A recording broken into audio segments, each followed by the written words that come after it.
예상하기는 한 주말에는 사랑하는 사람과 함께 가까운 산에 등산도 하기도 하고, 내가 어차피 택한 일이기 때문에 내가 즐겁게 일을 하자 하는 생각을 가지고 하기 때문에 그렇게 불편하다고 생각을 않습니다.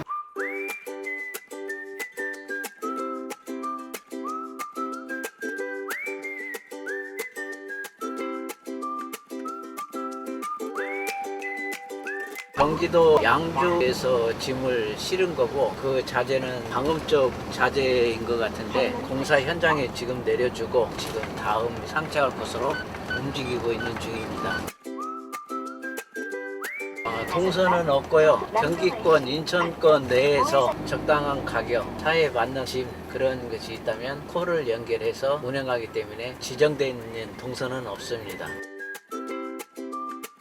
별도로 정해져 있지 않습니다. 왜냐하면 오늘같이 현장에서 일찍 물건을 갖다 들어가는 데가 있는가 하면 동일한 야상을 실어놨어도 일반 회사에 전달되는 제품 같으면 직원들이 보통 8시에서 8시 반에 출근하지 않습니까? 그 시간대에 맞춰 달하는 데가 있어서 그대로 가야 되기 때문에 출근하는 시간이 정해져 있지 않고, 퇴근 때에는 집에 가야 되겠다 하는 도중에 같은 동선에서 일이 나오고 갈 수 있는 적합한 동선이 나온다면 그 짐을 싣고 집에 가기 때문에 출근 시간과 퇴근 시간이 정확히 정해지지 않습니다. 하루 일하는 시간은 보통 어느 기사분들이든지 13시간, 14시간 그 정도 일을 한다고 보시면 되죠.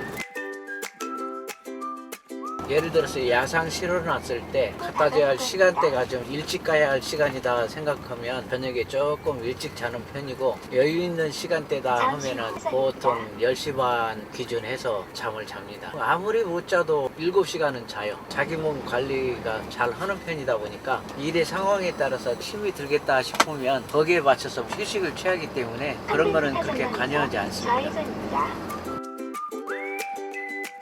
제 평소에 집에 일 끝나고 와서는 집에서 쉬면서, 직업이 운전이다 보니까 다리 운동이 많이 하지를 못할 때가 많아요. 그래서 집에서 스쿼트 정도는 기본적으로 합니다. 주말에는 사랑하는 사람과 함께 가까운 산에 등산도 하기도 하고, 가까운 야외 힐링할 만한 장소가 있으면 단일치기로 갔다 오기도 하고, 그렇게 피로를 풀고 있습니다.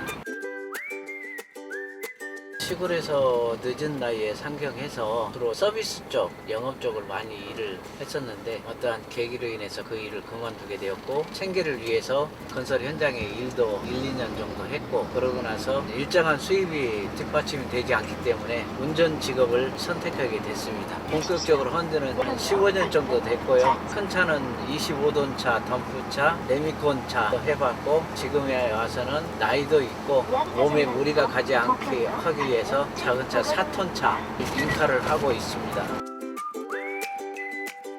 내가 정확한 기술 노하우는 없는 상태에서 가정은 꾸미고 있고 생계는 유지를 해야 되는데, 회사를 들어가자니 고수익 보장이 되지도 않고, 생각해보니 운전직이 그나마 꾸준한 고수익을 유지는 안 해도 가정 꾸미고 먹고 사는 데는 그렇게 큰 지장 없는 보수가 유지가 되기 때문에 이 길로 운전직으로 전향을 하게 됐다라고 할 수 있습니다.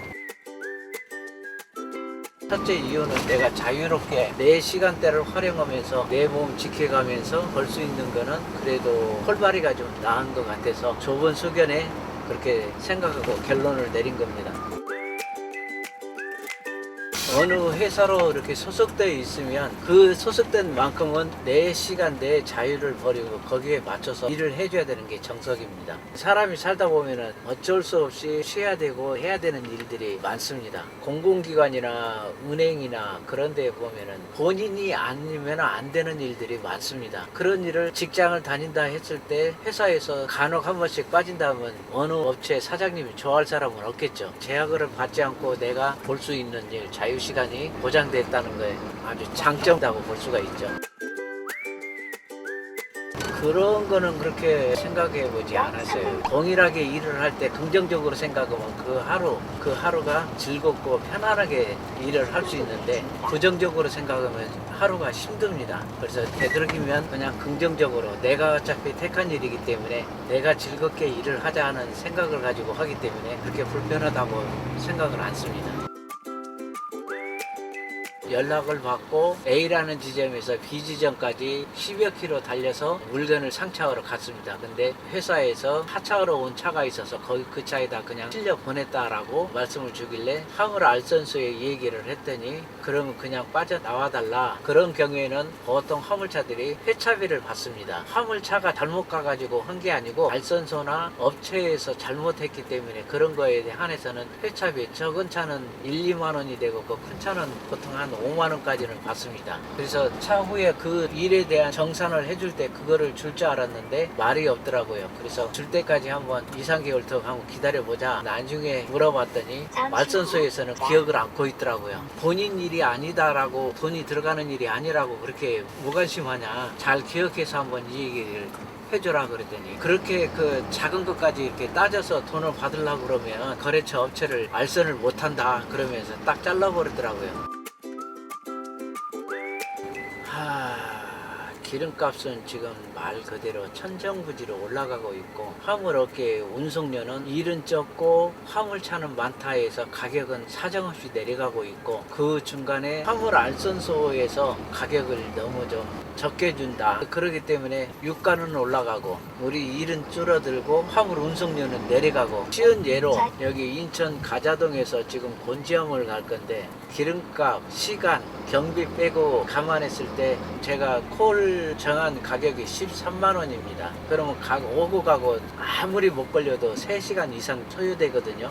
3시간 이상 소요되고 그 시간대에 기름을 떼고 도로 경비 그런 걸 빼고 나면은 상상이 되실 거예요. 그렇기 때문에 화물업계에 입문하시는 분들은 다시 한번 생각해 주십사 하는 그런 부탁이고 물론 본인이 결정을 내리고 본인이 하는 거는 말리지 않습니다. 근데 이런 애로사항이 있다라는 거 알아보시고 일을 하시라라고 말씀드리고 싶습니다.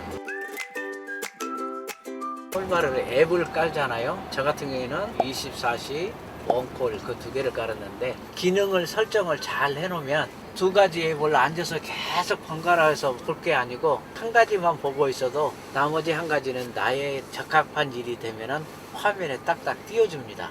지금 화면처럼 딱 나의 적합한 일이 나오면 하고 싶으면 하라고 딱 화면에 띄워주는 거. 여기 자동으로 띄워주는 거거든요. 이런 자동 기능이 있다는 것을 한번 알아두시라고 알려드립니다. 이 사돈차로 바꿔서 한 지가 이제 한 달이 채 안 됐는데요. 예상하기는 한 700만 원 돈 예상합니다. 한 달. 근데 그 700만 원 딱 들었을 때는 직장 다녔을 때보다 고수익이네 라고 생각할 수 있지만 벌써 차값 나가야죠. 기름값 나가야죠. 경비 빠져야죠. 그런 거 빼고 나면은 일반 회사 직장하고 별반 차이 없어요. 좋은 그 꿀직이라고는 생각 마시라고 다 알려드리고 싶어요. 왜냐면 내가 아까도 말씀드렸다시피 유류세는 올라가고 운행비는 인건비는 줄어들고 그런 상황이기 때문에 한 달에 이런 차로 700만 원 예상했을 때 집에다 갖다 주는 데는 직장인 월급이나 같다라고 생각하시면 좋을 것 같습니다.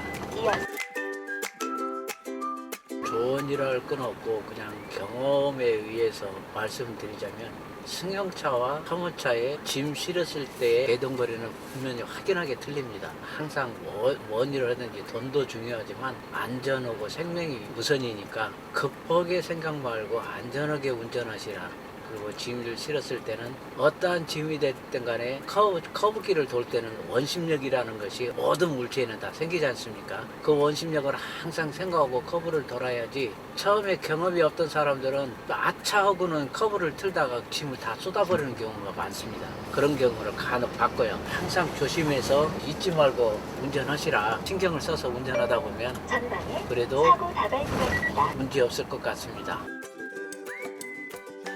박수 칠 때 떠나라. 내가 할 수 있는데 참 적정한 나이가 돼서 이것도 하다가 그만둬야지 동력심 내고 너무 무리하게 했다는 사고의 원인이 된다라고 자기 몸 망가지는 원인이 된다라고 생각하고 있기 때문에 적정한 수준에서 앞으로 5년에서 7년 정도만 더 하고 그냥 내려놓고 이제 노후 생활을 할 겁니다. 운전자가 운전하는 데 있어 그렇게 불편하지 않다. 실내 공간이 여유가 있어서 좀 쓰는데 괜찮다. 또한 4톤이라 하면은 국토부에서 고속도로 통과할 때 4.5톤부터 이렇게 의무적인 개근대를 통과해야 되는데 이 차 같은 경우에는 4톤이다 보니까 의무적으로 들어가지 않아도 되고 물동량 이송하는 데 있어서 시간이 아무래도 단축되고 그래서 좋은 점이 있습니다. 근데 한 가지 조금 아쉬운 점은 그건 차후에 말씀드리고